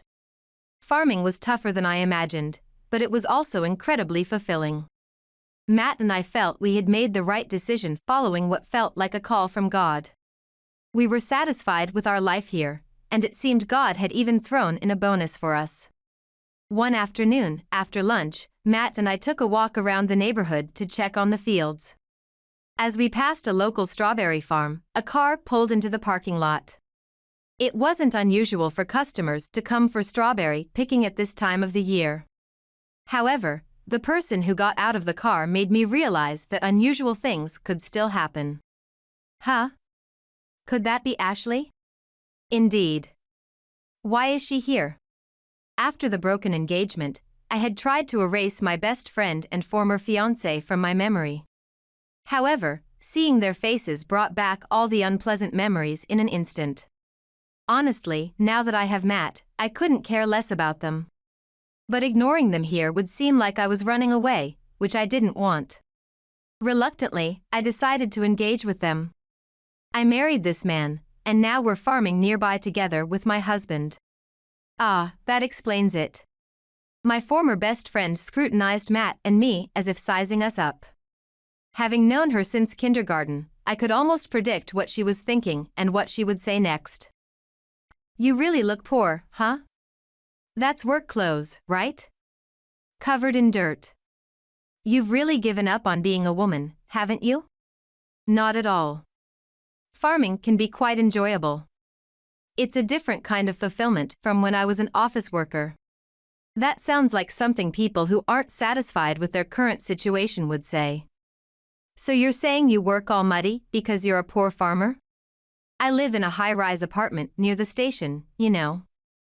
David became independent and our income increased, so I'm a full-time housewife living comfortably. I don't get my clothes dirty. Jealous? I actually enjoy farming, so no, I'm not jealous. Denying it, huh? I'm not being stubborn. I just wish she wouldn't impose her values on me. Seeing Emma take such an aggressive stance, my former fiancé looked uncomfortable in the background. Emma was still the same as ever. Continuing this conversation would only make me feel worse. I was about to leave when Matt grabbed the hem of my dress to stop me. Hey, about that high-rise apartment near the station. His whisper made me realize something. Did you say you live in a high-rise apartment near the station? I did. You mentioned it was popular and sold out immediately. It seems people here tend to stay in their homes for a long time, unlike the city where residents frequently change. I gave up on that, but luckily there was a rental unit available. It's different from the other condos. Occasionally, tenants move out, probably those who bought it as an investment. We were lucky to slip into a unit just as the previous tenant left. By the way, which floor? The 7th floor. I'm a bit dissatisfied with it being a lower floor. Matt and I exchanged looks. There's only one rental unit on the 7th floor of that high-rise apartment. Thank you for your patronage. That's a weird thing to say, we're not a store, you know? Matt and I couldn't help but laugh after hearing her talk. Emma, not understanding why we were laughing, looked puzzled. What's so funny? Sorry, just thinking about how such things happen. The high-rise apartment you're living in. Matt bought it. What? What do you mean? That high-rise apartment was bought by Matt after we got married, intending for us to live together. We quickly jumped on it as it happened to be on the market. However, we had to move here for farming afterward. So you're saying you didn't move into the high-rise apartment after all? How does that mean Matt bought it? True, we didn't move there, and Matt tried to cancel the contract. But then, my father-in-law said, it's a waste to pay a cancellation fee in the tens of thousands. It's good to keep assets as you never know what might happen with farming. It's our fault you had to move here, and he paid the $600,000 purchase price himself. What? $600,000? Do farms in the countryside earn that much? Our family has been farming for generations, so it's more about having money from the past flow than earning it. Well, we do earn a bit more since we're one of the larger farms around here. So it's... so it wasn't just you two moving here and starting a farm all of a sudden. This place was his family's farm, and a farm that can just throw out $600,000 like that. It's not like we can just throw that amount around. Perhaps my in-laws felt sorry that we had to move here and grateful that Matt decided to take over the farm. Of course, we intend to pay back the $600,000. Renting out the high-rise apartment is one way to repay my father-in-law. It's also because he paid in full that there's no mortgage to worry about. We look forward to your continued rental payments for our benefit. Matt took the opportunity to tease Emma a bit more. There's no way I'd continue living there knowing this. If a higher floor becomes available, I'll move in a heartbeat. I'd rather not settle for such a low floor. Oh, moving to a higher floor. Aren't you upset? They looked down on us and spoke to us like that. Work harder and live on the top floor someday. My former fiancé was yelled at in front of us, looking uncomfortable once again. I couldn't help but feel a bit sympathetic. My former best friend, unhappy with our attitude, stormed into her car and slammed the door shut with a loud bang. She didn't get into the driver's seat. The former fiancé quietly got into the driver's seat, gave us a slight nod, and drove away. It looks like we'll have to apologize to the strawberry farmers later. A few days after meeting my former best friend, Matt showed me his phone. What do you think? It's exactly as you heard. What should we do? How about we treat ourselves to some good food for a change? I get what you're thinking, but is that okay? I trust you. If you're okay with it, then I am too. Considering what Ashley went through, it's understandable if you feel the previous confrontation wasn't enough. All right. I'm not thrilled, but I'll help you with the additional attack. Matt said he was reluctant, but his expression somewhat betrayed his excitement. Okay, I'm off. I'll be back as soon as I'm done. You don't need to say that every time. Matt went into town alone twice. He left before evening and returned in about 2 hours. Since it takes 30 minutes by car each way, it was almost a quick turnaround. Also, I gave Matt various advice on how to handle his smartphone interactions. How should I write this? Just agree with everything. That should make her think she's manipulating you. I had Matt play the yes man. All my advice should be spot on. A month later, feeling it was enough, Matt and I started our additional attack on my former best friend. What have you done? When I answered a call from an unregistered number, my former best friend immediately started yelling. I had deleted her number, but it seems she hadn't deleted mine, or perhaps she got it from a mutual friend. Either way, calling me must mean something urgent, especially given her very upset tone. You seem very angry, but what's the situation now? David wants a divorce. It's fine if I dump him, but it's wrong for him to dump me. We're both 38, well into our 40s.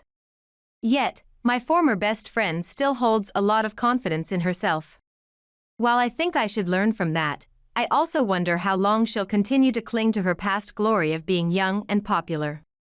If you aggressively messaged my husband on social media and had meals with him, isn't it natural he'd talk about divorce?